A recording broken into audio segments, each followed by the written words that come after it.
स्वागत है दोस्तों आपका हमारे इस नए वीडियो में। आज हम लोग जिस कंपनी के बारे में बात करेंगे उसका नाम है ओला इलेक्ट्रिक। ओला इलेक्ट्रिक के बारे में बाजार के अंदर में खबर चल रही है, वो ये चल रही है कि ओला इलेक्ट्रिक मोबिलिटी जिस दिन बाजार के अंदर में लिस्ट हुई उस दिन के बाद से लेकर के अब तक बाजार में इसने तकरीबन 30% की आसपास की गिरावट देख ली है। और इस गिरावट के कारण को हम लोग थोड़ा सा समझने की कोशिश करेंगे डिटेल में। अब कई इन्वेस्टर्स ने तो जो है बाद में इस शेयर को खरीदा है और कई इन्वेस्टर जो है इसके अंदर में जिनको अलॉटमेंट मिला था वो भी इसको होल्ड करके बैठे हैं, तो उन्हें क्या करके जाना चाहिए इसके बारे में हम जानने की कोशिश करेंगे। बट पहले अगर आप फेसबुक पर इस वीडियो को देख रहे हैं तो पेज को फॉलो करें और अगर यूट्यूब पर देख रहे हैं तो चैनल को सब्सक्राइब करें। तो कंपनी है ओला इलेक्ट्रिसिटी मोबिलिटी। इस कंपनी के बारे में अगर मैं बात करूं तो देखिए, कंपनी पब्लिक इशू लेकर के आई थी, काफी अच्छा खासा पब्लिक इशू लेकर के आई थी ये कंपनी। लगभग 2 अगस्त को ये कंपनी आई थी बाजार में, 6 अगस्त तक इसका आईपीओ खुला हुआ था। 72-76 रुपए का प्राइस बैंड था और ये कंपनी लिस्ट हो गई थी आपकी 9 अगस्त को। कंपनी 6000 करोड़ का पब्लिक इशू लेकर के आई थी, 5500 करोड़ का भारी भरकम फ्रेश इशू के थ्रू फंड रेज करा, 650 करोड़ का ओएफएस के थ्रू फंड रेज करा। यहां पर इस कंपनी के अंदर में कोई भी दिक्कत वाली बात थी नहीं। आगे अगर आप गौर करेंगे तो यहां पर अगर हम लोग थोड़े से फंडामेंटल्स को देखेंगे तो कंपनी के जो असेट्स हैं 2000 करोड़ से बढ़कर के लगभग 8000 करोड़ हो गए थे। रेवेन्यू के अंदर में भी आपको यहां पर कोई बुरी चीज नजर नहीं आएगी। दिक्कत है आपकी यहां पर कंपनी के लॉसेस से।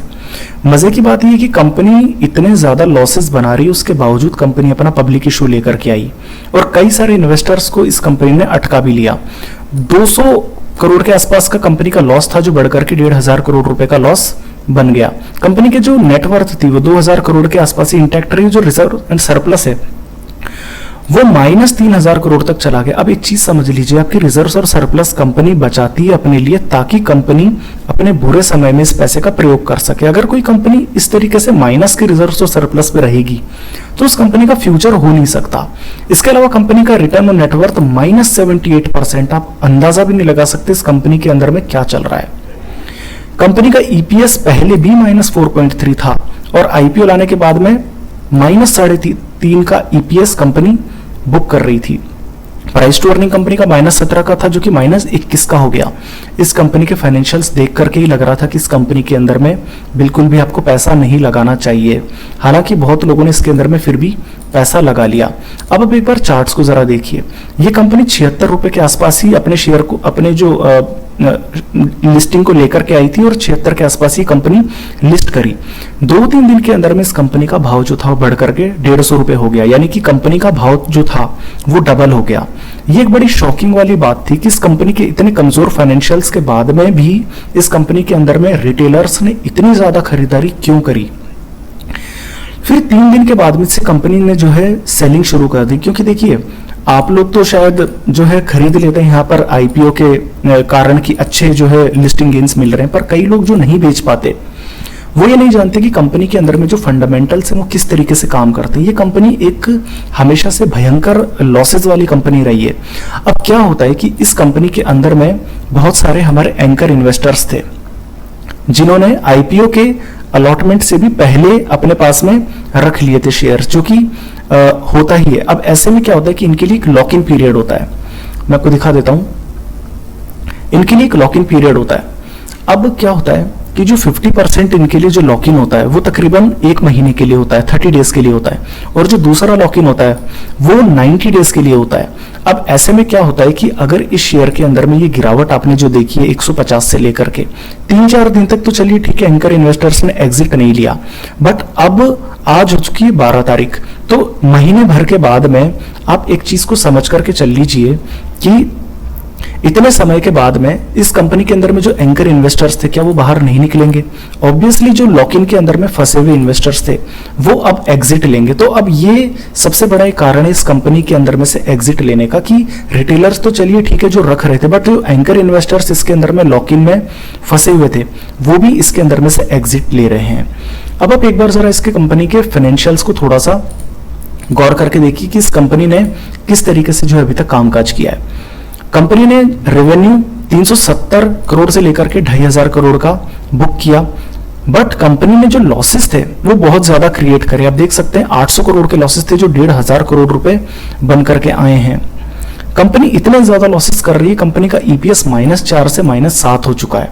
अब ऐसी कंपनी के अंदर में जो ईयर ऑन ईयर बेसिस पर 21, 22 और 23 के अंदर में लॉसेस क्रिएट कर रही है, आपको कहां लगता है इस कंपनी के अंदर में कहां खरीदारी करनी चाहिए? 156 रुपए का इस कंपनी का भाव था, जो गिर करके तकरीबन अभी एक बार के लिए 100 पर आ चुका है। क्या आपको सच में लगता है इस कंपनी के अंदर में खरीदारी करनी चाहिए? अगर आपको खरीदना ही है तो आप कुछ और भी, आप अच्छे शेयर्स मौजूद हैं बाजार के अंदर में, वो खरीद सकते हैं। बाकी कंपनी किस तरीके के मार्केट में, आप जरा गौर करिए कि ये कंपनी इलेक्ट्रिक व्हीकल्स बनाने में ये कंपनी ज्यादा रेवेन्यू क्रिएट करती है, और इलेक्ट्रिक सेगमेंट जो हमारे व्हीकल्स का है वो भी इतना ज्यादा डेवलप्ड और ग्रोथ नहीं है, गवर्नमेंट की तरफ से बहुत ज्यादा सपोर्ट अभी भी नहीं है।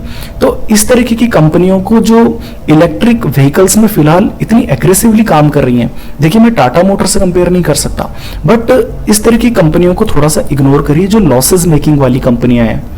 तो इसके अंदर में यही एडवाइस होगी कि अभी तक अगर आईपीओ के समय पर अलॉटमेंट मिला हुआ है तो अभी भी आप तो प्रॉफिट में हैं, बट एटलीस्ट अगर आपने आईपीओ के अलॉटमेंट के बाद में शेयर्स खरीदे तो इसके अंदर में से एग्जिट होने का आपका समय आ चुका है।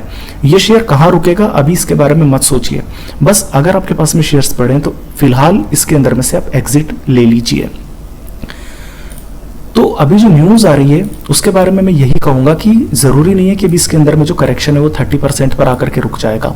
अगर बाजार यहां से कमजोर भी होता है तो इस कंपनी में और ज्यादा गिरावट आएगी। और इससे भी बड़ी बात है कि निफ्टी पिछले महीने भर से काफी ज्यादा बेहतर काम कर रहा है। 24,000 का निफ्टी 1.5 महीने में 25,500 के करीब 1,500 पॉइंट निकल गया, जबकि ओला इलेक्ट्रिक जो है आपकी 150 रुपए से कंपनी 100 रुपए पर आ गई, 30% गिरावट आ गई। इसी से पता चलता है कि इस कंपनी के फाइनेंशियल्स में खराबी है, कंपनी के बेस में ही खराबी है। तो इस कंपनी को आप तुरंत से तुरंत बेच दीजिए और अच्छी जगह पर पैसे को यूज करिए। तो आज के लिए वीडियो के अंदर में इतना ही, धन्यवाद।